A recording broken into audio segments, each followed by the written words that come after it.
I brought this game called Farkle. Has anyone ever played Farkle? Yes, okay, it's a dice game, and because of that, we're not supposed to play this at church. If my mama was here, oh boy. So anyways, the idea of Farkle is you get these 6 dice, and if you pay extra, you can put them in a cup that says Farkle with a brand on it.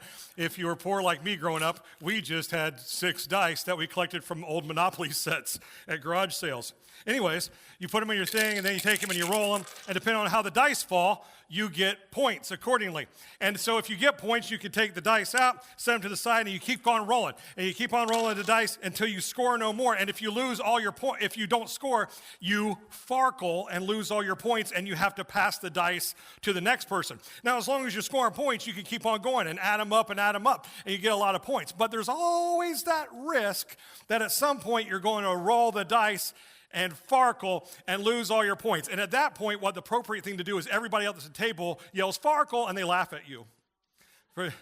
It's a kind game. Matter of fact, as a youth pastor, many years ago, we would play Farkle all the time, just with the guys. And the rules were you don't have to necessarily win, but you don't want to lose, because the loser had to do a dare picked by the winner. It was great fun. And so every time you rolled, you're a little bit like, I hope I'm going to score some points, but you got to score enough points to keep going. And it was always this kind of risk, this roll of the dice as to what was going to happen.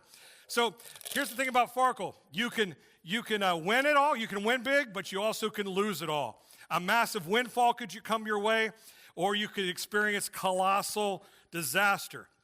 You know, sometimes life kind of feels like that. Kind of feels like a roll of the dice. Like one day I'm winning, one day I'm losing. I don't know why. Just kind of blown by the wind. It may seem all like a coincidence, like a roll of the dice, but I believe that there's much more happening, that there's someone in control. And in the book of Esther, we find this destiny of the Jewish people is at stake in this book.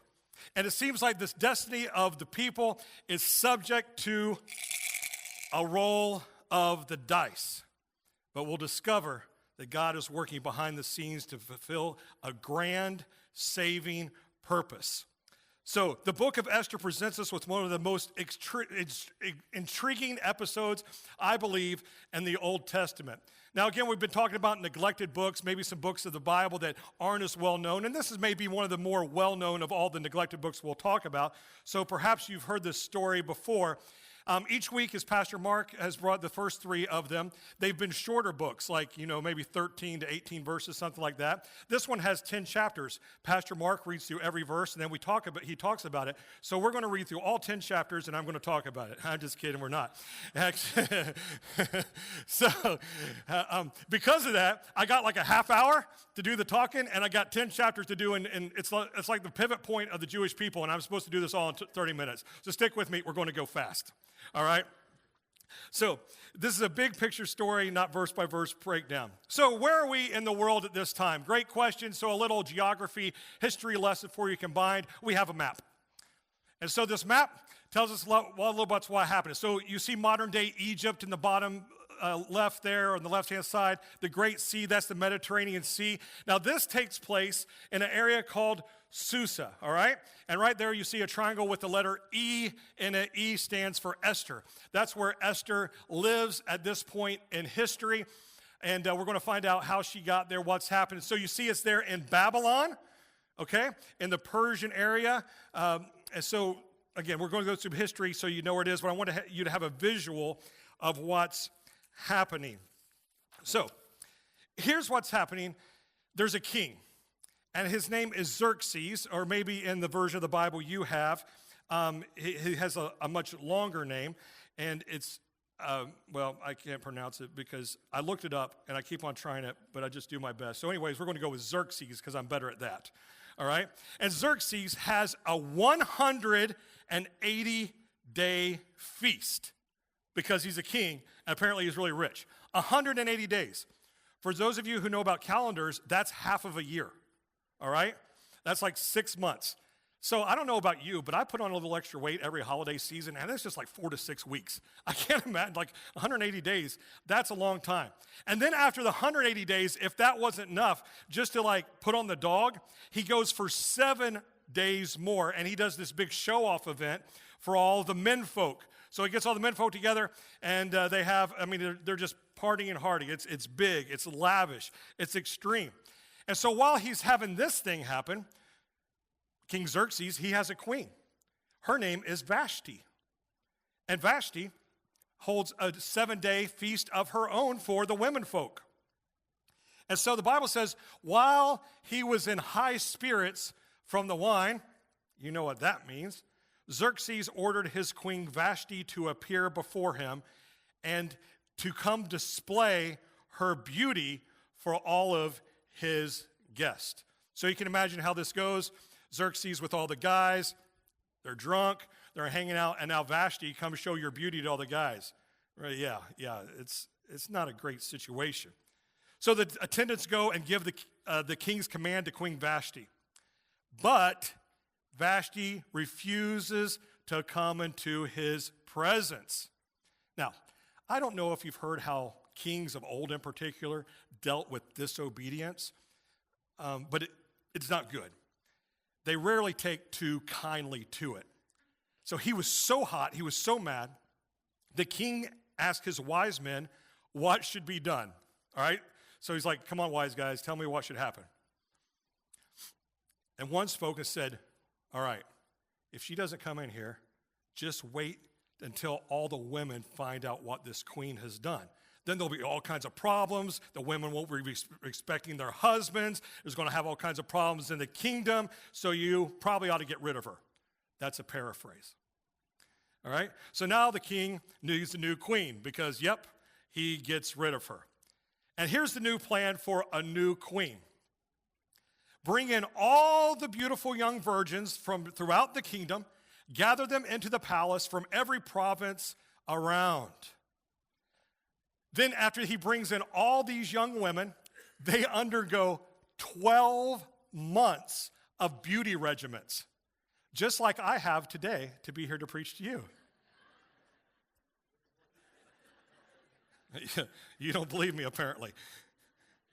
Well, it worked for them, all right? It worked for them. Remember, Kyle did not have an infomercial? Why doesn't he have an infomercial? Yeah, okay, all right. So all the beautiful women come in, 12 months of beautiful beautification, and now they're put into this harem together. The women were brought in from all the regions. So out of all these women who came in, the king chose Esther for his queen to take the place of Vashti. So Esther was an orphan raised by her cousin Mordecai. Esther was originally named Hadassah, means myrtle. And if you've ever read through the book of Daniel, you'll notice that there's these Hebrew names and then there's their given names they got when they got over to Babylon. So the same thing kind of happened to Esther. She had her Jewish name, but then she was also given another name, Esther. And so even though they were Jewish in their ancestry, they kept it under wraps. They didn't let it be known they were Jewish. They kind of kept it quiet because they kind of wanted to blend in with the other people there in fear of persecution with it. So the first thing in your notes today, know this. Esther was an orphan and an exile and an orphan. She was an exile and an orphan. And so remember that map I showed you earlier. The reason they were in this area of the world in Babylon is because the Jewish people back in Daniel's day and back in, the Shadrach, Meshach, Abednego, what happened was all these folks were exiled when the fall of the kingdom happened. And so they all left where they were, and then they were taken as captives to Babylon to live. So at this point, there was a big group of Jewish people who had been taken from Jerusalem. They had been taken from the kingdom there because it fell apart, and now they were exiled to Babylon. I don't have time to go into all that today. Remember, I only got like a half hour. So they got to go over here, and so they lived there for many, many years. Well, after so long, the king, Cyrus, he released some of the Jewish people to go back to Jerusalem to set up shop. But there was still a remnant left there in Susa, left there in Babylon, and Esther and her uncle Mordecai were among them. We read this in Esther 2:7. Mordecai was the legal guardian of his cousin Hadassah, that is Esther, because she had no father or mother. All right, so there we get that she's the orphan. The young woman had a beautiful figure and was extremely good looking. You were wondering how she won the queenship, right? So that's the end of it. It wasn't about being an orphan in exile. I think it was about the latter. Okay? When her father and mother died, Mordecai had adopted her as his own daughter. All right? So as Esther, now she's been named queen. She's in this harem. Mordecai would check up on her by visiting the king's gate. So there's the palace, there's these gates around there. And so Mordecai would check up on her by going and visiting her every so often. And one day, Mordecai was sitting at the king's gates, and he overheard two of the king's guards, and they were plotting to assassinate the king. All right, so two guards stand at the gate, and they're talking about how they're going to off the king. Well, Mordecai hears this, and he's like, well, this isn't good, so how can I help? So he sends word to Esther, and that Esther should go and warn the king about this impending doom. So she does. She gets word to the king, and now the plot is thwarted, and the king is not off. Matter of fact, the two guards get found out, and they get hung in the gallows because, again, the king's not real big on, disobedience and things like that. So they get hung on the gallows. And Mordecai and Esther find favor in the king's sight because of this message they've given him.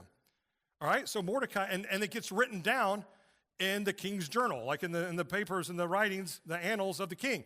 All right, so he gets remembered for what he did.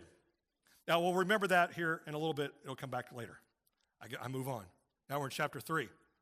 We're introduced to another man. His name is Haman. A man named Haman, all right? Now, Haman, a man, was the descendants of the Amalekites.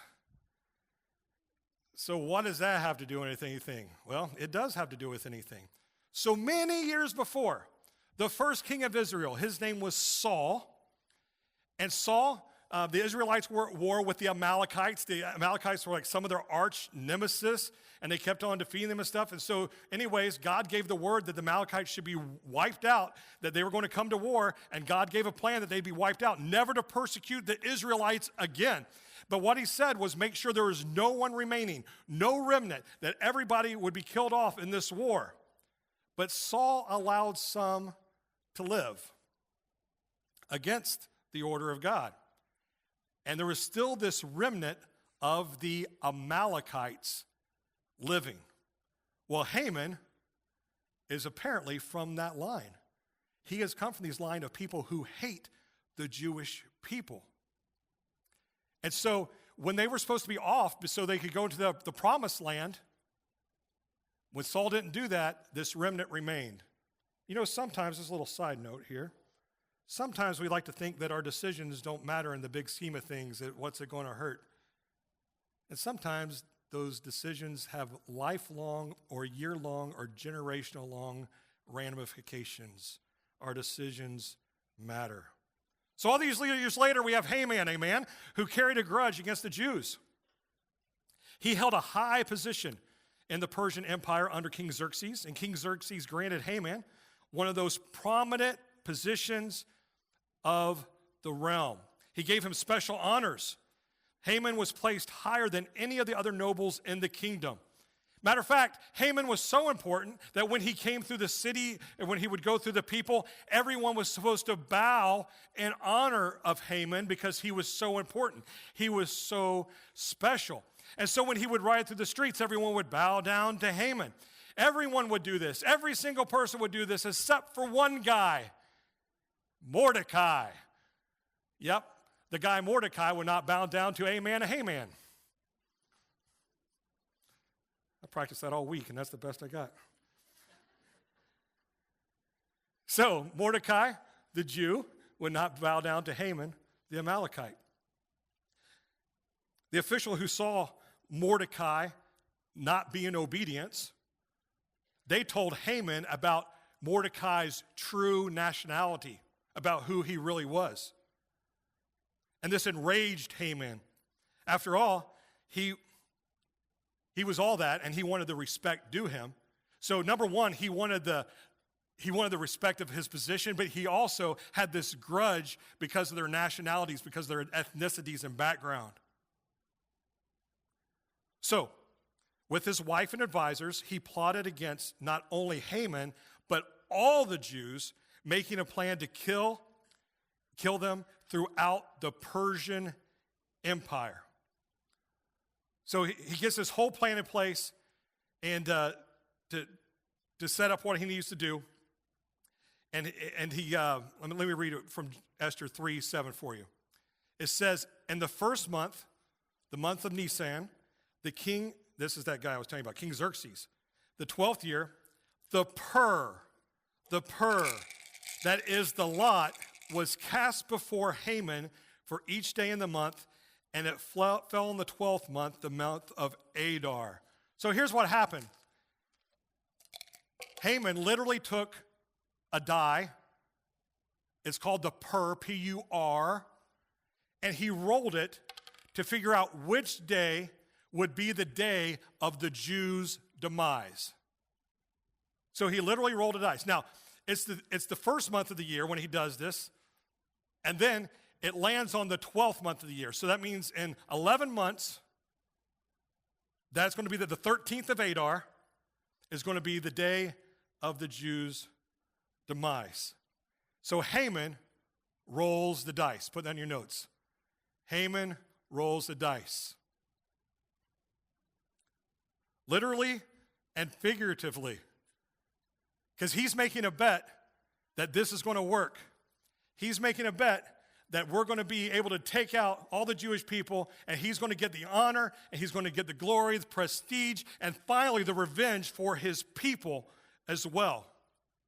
And after he lays these charges against the Jews, he also gained the king's approval to write a decree for their destruction. And what he goes in and he offers to them 10,000 silver talents to the king for approval of the plan. We read that in Esther chapter 3. So he pays off the king, man, and his silver talents. And right now, as much as silver's worth, that's probably a lot of talents. I mean, that's a lot of money, right? So he goes to the king, they make this deal, and now the plan's in place. So Mordecai hears about this, and when he does, he tears his clothes and he puts ash on his head. And what that means is it's a sign of mourning and grieving. For years, they've been persecuted. His people have been persecuted. Mordecai and Esther, they've kept their nationality under wraps as to not be persecuted. And now here it comes. Haman has put this decree in place, not only backed by Haman, but backed by the king himself. So Mordecai is in mourning. And so Esther, she's told about this. She also was grieved. But she sends Mordecai fresh robes. And she does this because you couldn't enter the king's courts in that condition. So she tried to give him fresh clothes to wear. But he refused the clothes. And so Esther asked, why are you refusing these clothes? Mordecai sent back a reply explaining about Haman and the decree. He sent her a copy of it and this charge that said that she should go to the king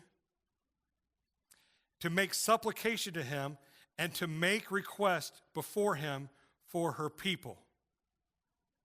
All right? So Haman says, you need to go. You're in the king's courts. You need to go to the king and ask for some pardon for us, a way to get us out of this thing. But Esther replied, there's a law that anyone who comes to the king uncalled for should be put to death. All right? So Esther's kind of in a tight spot, right? So she wants to go and make supplication for her people, but she also knows that if she goes in there, she could be put to death.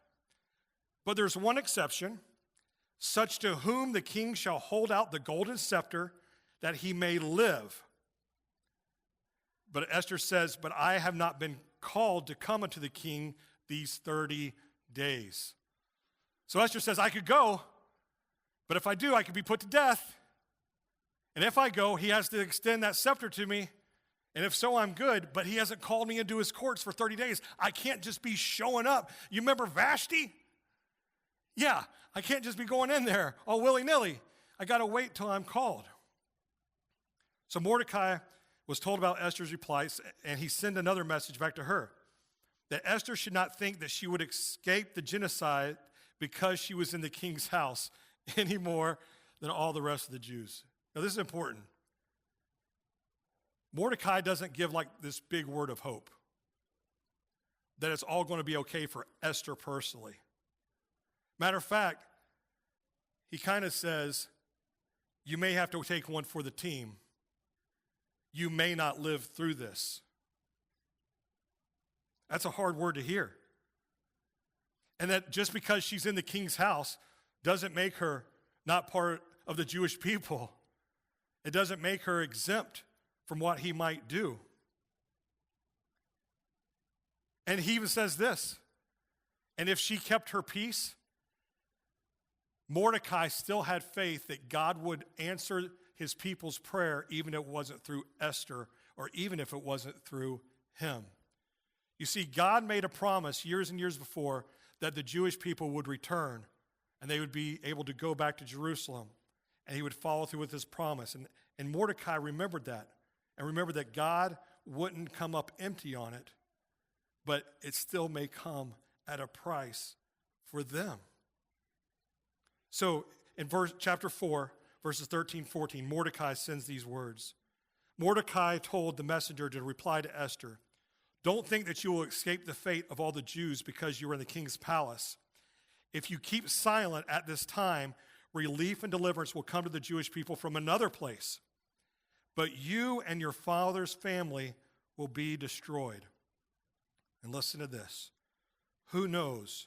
Perhaps you have come to your royal position for such a time as this. Mordecai tells her, you've been put in a place, and it's time to do something with what you've been given. The next point is this: Esther's time had come. Upon hearing Mordecai's message, Esther exhibited her resolution by seeking spiritual strength for her before she went uncalled into the king, that she might be steadfast, whether to perhaps find favor in the king's sight by the means of deliverance for their people, or else to die in the attempt. And so she returned this to Mordecai, this answer. Go and assemble all the Jews who can be found in Susa, and fast for me. Don't eat or drink for 3 days, day or night. I and my female servants will also fast in the same way. After that, I will go to the king, even if it is against the law. If I perish, I perish. Before Esther goes to the king, what does she do? Esther leads in prayer. She leads in prayer. That's your next point. Esther leads in prayer. She doesn't just barge in here. My time has come. Do what you need to, king. I make this decree to you. No, she tells Mordecai, go get everybody you can find. Tell them to fast for 3 days. I'm going to get the ladies in here, and we're also going to fast for 3 days because this is a big thing. When you're facing a big thing in your life, when you're facing something bigger than you know what to do, don't just barge in. Lead in prayer. It's an excellent example for us, and it's scriptural. Lead in prayer. So Mordecai followed her instructions. And so she and her maidservants and all the Jews present there, they fasted earnestly for 3 days as part of a supplication to God on behalf of Esther. At the end of 3 days, Esther, dressed in her royal apparel, and bravely went before the king, standing in the inner court where he sat upon his throne. And when the king saw Esther the queen standing in the court, the Bible says he was pleased with her, and he held out his scepter to her, thus saving her from death, indicating that he accepted her visit. As he extended the scepter, she came forward and touched it. The king then asked Esther, what does she want? And what her petition request was of him. He promised to grant even up to half his kingdom should she ask for it. Tell me what you want. Up to half my kingdom is yours. He's so pleased with her. Esther humbly requested that the king and Haman come to a banquet she had prepared for them. Out of all the things she could ask for in the whole world, up to half the kingdom, she asked for a banquet, just the king and Haman. No one else was invited, which filled Haman with pride. Oh, it's the king and the queen and me, Haman, amen. During the banquet, Queen Esther, so full of courage and strength, said, you know what I want? Let me tell you what I want. I want to be really clear about this. King and Haman, I'm going to make you dinner again. That's right, we're going to do this again. How about another banquet? This was so good, let's do another banquet, and we'll just come back and do this again. She doesn't quite have the courage that she should have had at that point, right? She's like, well, this one's so good, let's just do it again. So she kind of postpones another one and says, let's have another one for the following day. So after that first banquet, Haman ran into Mordecai sitting at the king's gate. And Haman was so incensed with Mordecai for not bowing to him that on the advice of his wife and friends, this is Haman's wife and friends, they constructed some gallows, some place for people to be hung, particularly Mordecai, and they built it 75 feet tall. I've done the math. That's 12 and a half of me. Exactly. A little bit more. 75 feet tall. I mean, it's bigger than this. These gallows, because Haman wanted to prove a point about Mordecai not bowing down to him, that he was going to have him hung in front of all the people. And then he obtained the king's consent to do this. Well, that night, the king is asleep in his chambers. And apparently, King Xerxes had like some insomnia, or maybe, I don't know, he ate pizza too late at night. I don't know what's happening, but he couldn't sleep. All right? And so he's up at night, and he calls to his attendant, and he says, read me those histories. Read me those pages so I can get some sleep. If you're like me, if you ever read history, you might fall asleep. Apparently the same worked for Xerxes. He needed to hear some things that happened in the kingdom and it'll put him back to sleep. So they're reading to him. And in the reading, the king remembered about Mordecai and how Mordecai had saved him from the assassination attempt earlier, and that he had never rewarded him for his good deed. So early the next morning, Haman comes into the king to ask permission to hang Mordecai. But before he could do so, the king asked him, hey, what should be done for a man whom the king delights to honor? Basically, what do you think a guy that is in good standing with the king, what should be done for him? What would be really nice for me to do for him? Well, Haman, naturally being Haman, thought the king was talking about him. So Haman's like, well, what should be done for a man the king really wants to honor? Well, let me think. I'm not sure if that's exactly how he talked, but that's how he does in my head. So he said, here's what should happen for this man. The man should wear a royal robe and be led on one of the king's horses through the city streets, and they should be proclaiming, this is what is done for the man the king delights to honor. What a phrase for everybody to chant. I don't even know how you chant that. But anyways, that's what they're going to chant. Now, this idea pleased the king. And the king startled Haman by commanding Haman to do exactly what he just proposed. I want you to do that exact thing. Get the horse, get the royal robe, start the chanting, and here's who I want you to do that for. I want you to do that for the man Mordecai. That was not what Haman had in mind. So Haman obeyed. And then they do the thing. And Mordecai returns to his spot by the gate. Haman rushes home, grieving mad, sad, all kinds of things. And he told his wife, his wise men and his wife, he told them everything. And his wife told him, you will surely come to ruin. That evening during the banquet, the second banquet, King Xerxes again asked Esther what her petition was and made her the same promise as before. Tell me what you want, up to half my kingdom. This time, Esther had the courage to do what she should have done the first time. And she asked that her life be spared and the lives of her people, the Jews of the Persian Empire, who were the people that Haman had previously convinced the king should be massacred. In doing so, she declared her ethnicity. She ripped back the veil and said, this is who I really am. Haman's treachery, it so inflamed the king that he left the banquet and went into the palace garden. Haman sees that the situation was precarious, and he pleads with Esther to save his life. So now Haman's begging Esther, hey, please have pity on me. Please have mercy on me.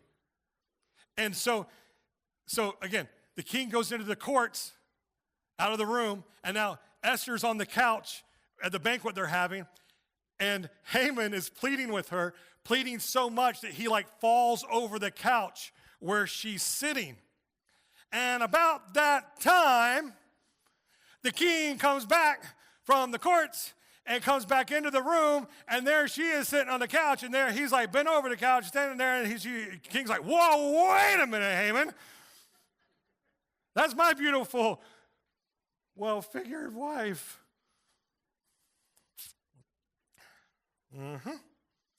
The king's wrath knew no bounds. He thought that Haman was about to molest her. And then the king's chambermaids seized Haman. And one of them told the king of the gallows that Haman had constructed for Mordecai.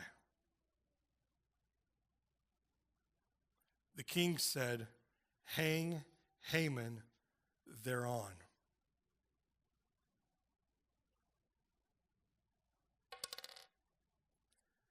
Haman gambled and lost.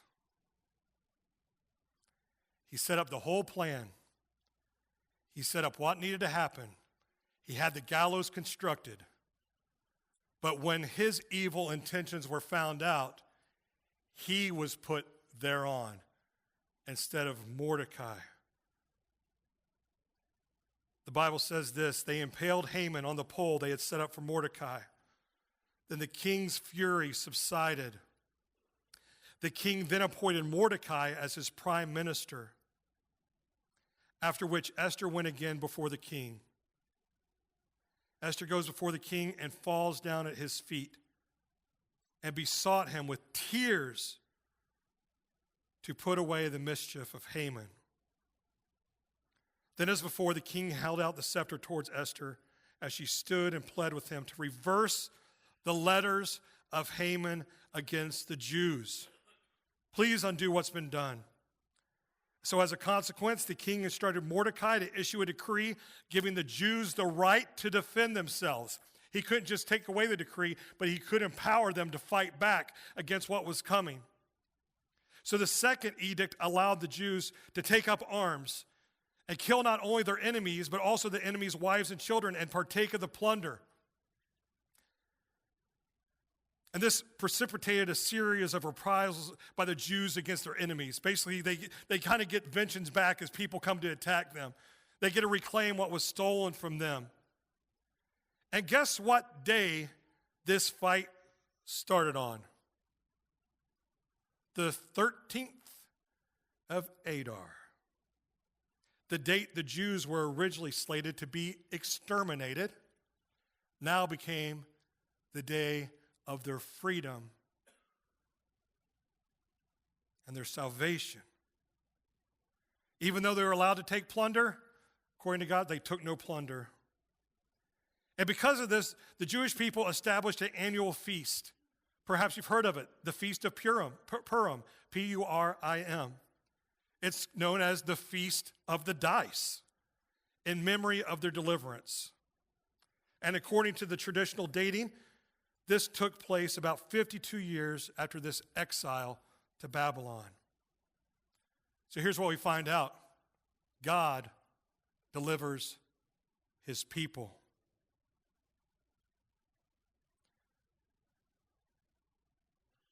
You know, in this book, it's kind of interesting.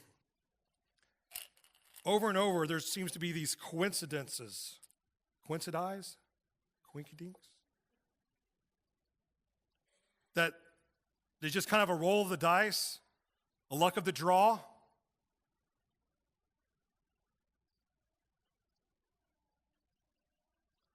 So the first one is this. Haman descends from the Amalekites. He happens to live in Susa and be the king's right-hand man. What are the chances that an Amalekite becomes the right-hand man for the king? Well, it did. Another roll of the dice is a literal roll of the dice. Haman literally rolls the dice to choose the date of the Jews' extermination. He literally rolls the dice for the date of that. Another roll of the dice. Esther, out of all the young maidens of the land, she happens to be the one chosen to be the queen. What are the chances of that? That chances actually weren't very good, but she was the one selected. You know what? Esther also happened to be Jewish, happened to be related to Mordecai, and it happened to be Haman's nemesis. It just happened to be. The night that Haman builds a pole upon which to impale Mordecai happens to be the exact same night that the king can't sleep. What are the chances? Haman, with a great plan, decides that the proper respect and the proper honor for this man the king wants to bestow this honor upon, it should be to do this extravagant, the horses, the robe, the chanting, that this plan that he happens to come up with is now for Mordecai. And Haman has to carry it out.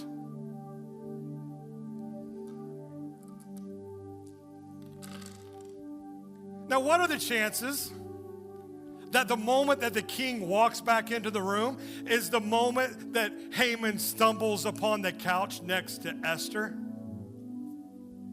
What are the chances?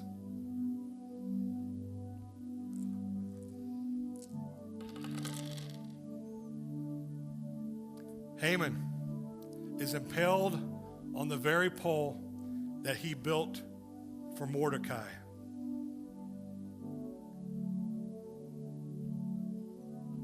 Just a roll of the dice.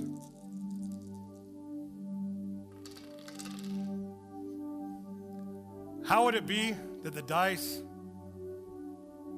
that Haman rolled and the date that was selected, Adar the 13th, would switch from being the demise to being the salvation and the victory? Now, I don't know if you've read through the book of Esther before,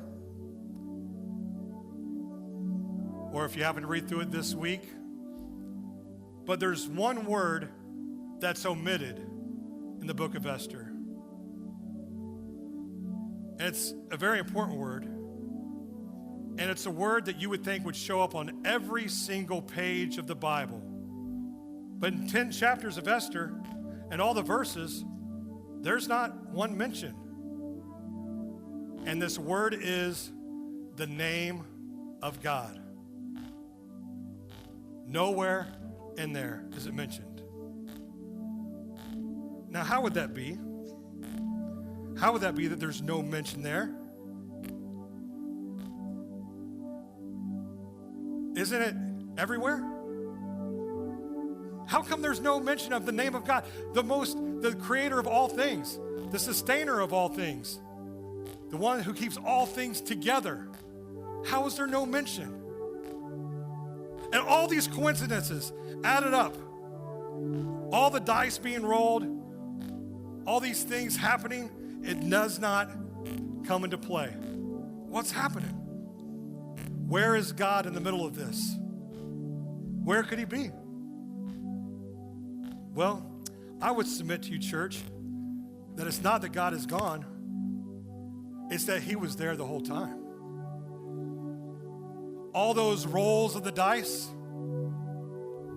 all those chances, maybe it was God who pulled all the things together. You see, in the book of Proverbs, it says it like this. The lot is cast into the lap, but its every decision is from the Lord.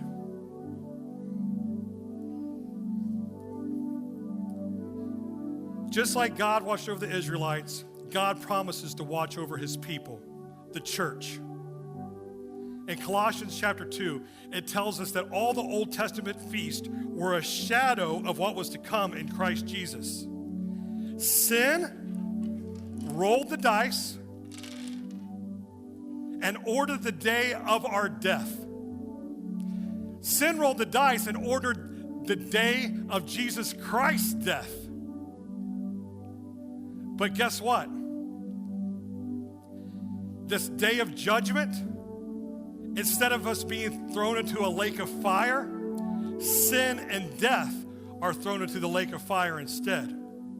Just like the Haman and Mordecai story, God flips those things around. And for you and me, for our sin and our trespasses, we should face death. But we've had someone who's flipped it on its head.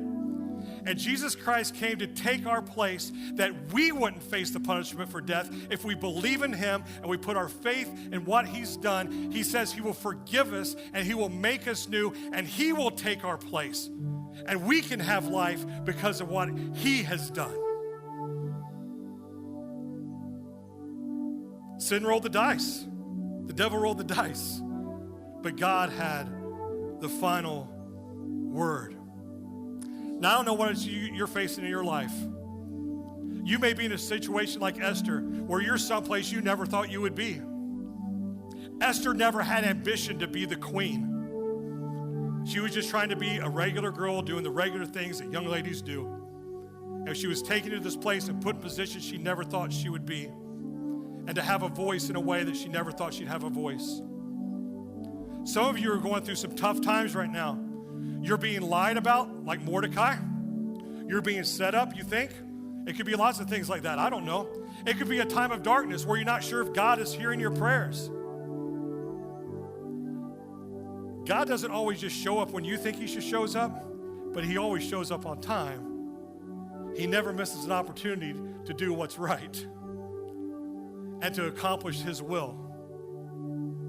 And you may see life as just a series of the dice rolling and falling where they may, just blown by the wind. But I submit to you, friends, that God has everything in control. And he upholds us by his mighty right hand. And we can lean on those everlasting arms. He holds it all together. And maybe you need to be reminded of that today. There's a God who works these things out.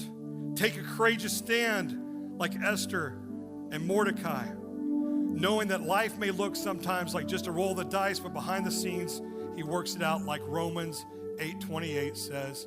We know that all things work together for what? The good of those who love God and who are called according to his purpose.